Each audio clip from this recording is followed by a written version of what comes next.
In this video, I'm going to remind you how to write a recursive equation for a geometric sequence. What is a recursive equation? Well, it's just a rule that states how to find the next number in a list. In words, we're looking at saying now is equal to previous times common ratio. In other words, if you are just going to write the words for the recursive equation, you're going to write the now, the number you're on now, is equal to the previous number times, and then you're going to put a number here to stand for the common ratio. But in words, this word stays here, this word stays here. Now equals previous times, and then you'll put a number in place of the common ratio. In symbols, which is probably a little more common than using the words, you're going to see a sub n, and a sub n stands for any number that's in the list, any step that you're on. N stands for the step number. It is equal to taking the previous number in the list, in other words, the value before the step you're on, and multiplying it by a certain number, and that certain number is referred to as the common ratio. Let's look at an example. In my first example, I'm asking you to write a recursive equation for a geometric sequence.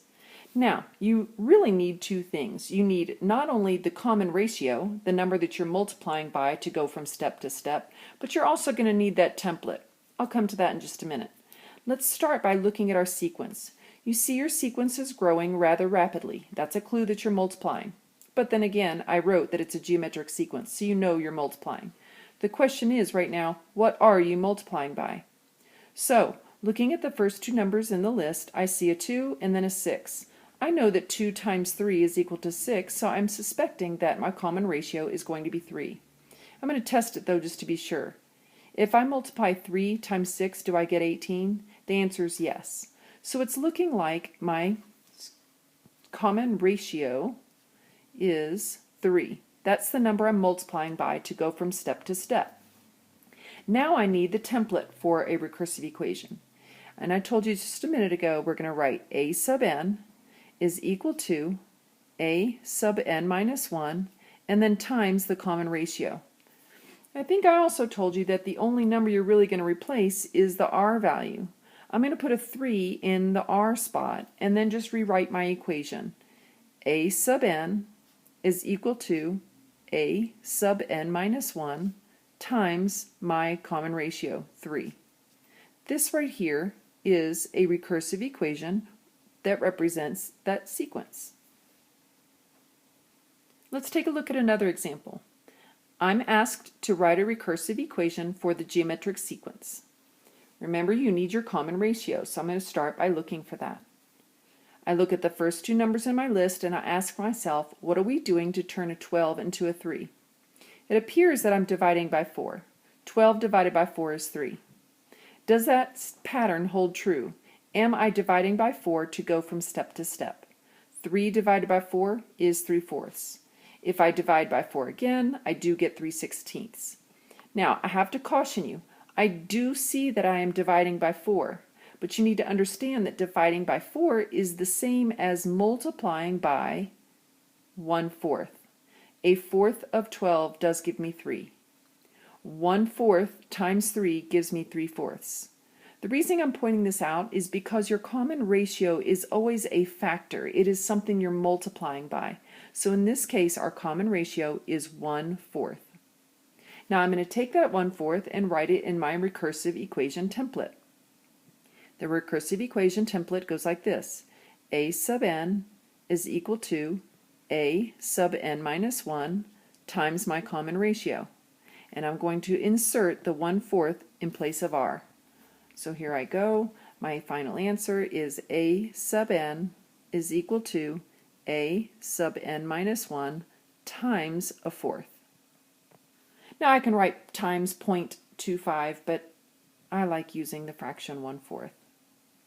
And there's the answer to that problem. All right, now it's your turn. I want you to write a recursive equation for the geometric sequence 4, 20, 100, 500. Go ahead and pause the video, write the sequence down on a separate sheet of paper, look at your equation template, and write your own recursive equation. Then press resume and continue watching, and let's see if your work looks like mine.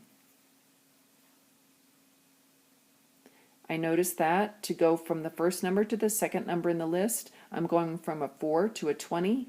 I know that it's geometric, so I know I'm multiplying instead of adding. So I'm going to say 4 times 5 gives me a 20. Is it true that 20 times 5 gives me 100?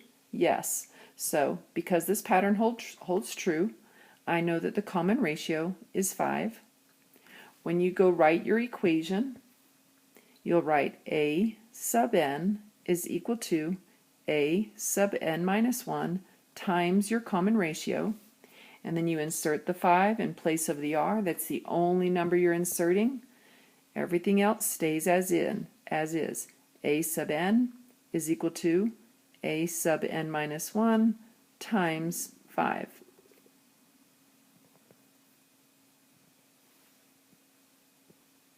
Okay, now let's go backwards. Let's suppose you're asked to generate a sequence and you're given the following recursive equation. Now this recursive equation looks a little different than the one I gave you a minute ago. Here I can see the recursive equation I showed you a minute ago, but I've got this extra piece of information, and this extra piece of information is very important. What you see right here, a sub 1, is this is the problem telling you that the first number in the list is -4. Remember I told you earlier that the n represents the step you are on? It's the step number. So a stands for the value of step 1, and the value of step 1 is a -4. So that means my equation starts at -4, or my sequence starts at -4. Then I move through my sequence. When I look at my recursive equation, I see that the now number comes from taking the previous number and multiplying it by 11. So that must be what I'm supposed to do to generate my sequence. Take my -4 and multiply by 11. -4 times 11 is -44. Then I'm going to multiply by 11 again. 11 times -44 is a -484. And then I continue my sequence from that point on. I'm just going to write a comma and etc. Okay, now you try. Pause the video, write down the recursive equation I've given you, and you generate a sequence of numbers. Just give me 3 or 4 numbers, and then check your work against mine. See if we match. I'm going to say the first number in the list is 18, so I'm going to start by writing an 18. Then I'm going to go notice that the common ratio is multiply by a third.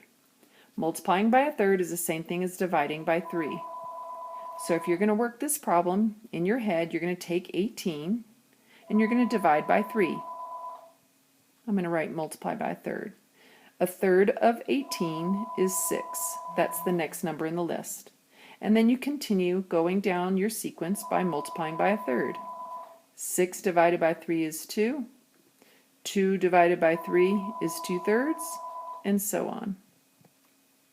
This is the answer to that problem.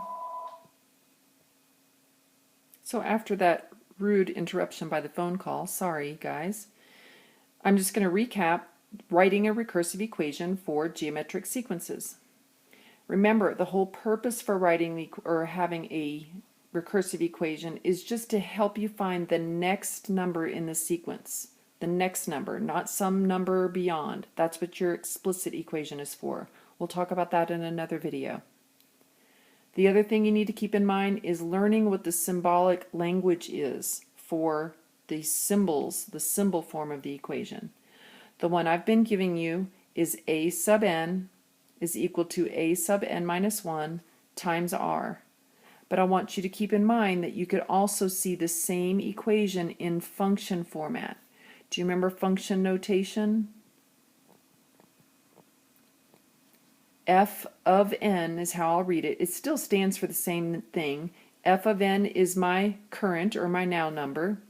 F of n minus 1 is the value of the previous number, and r is still your common ratio.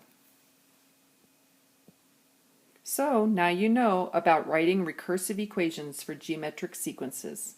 Good luck!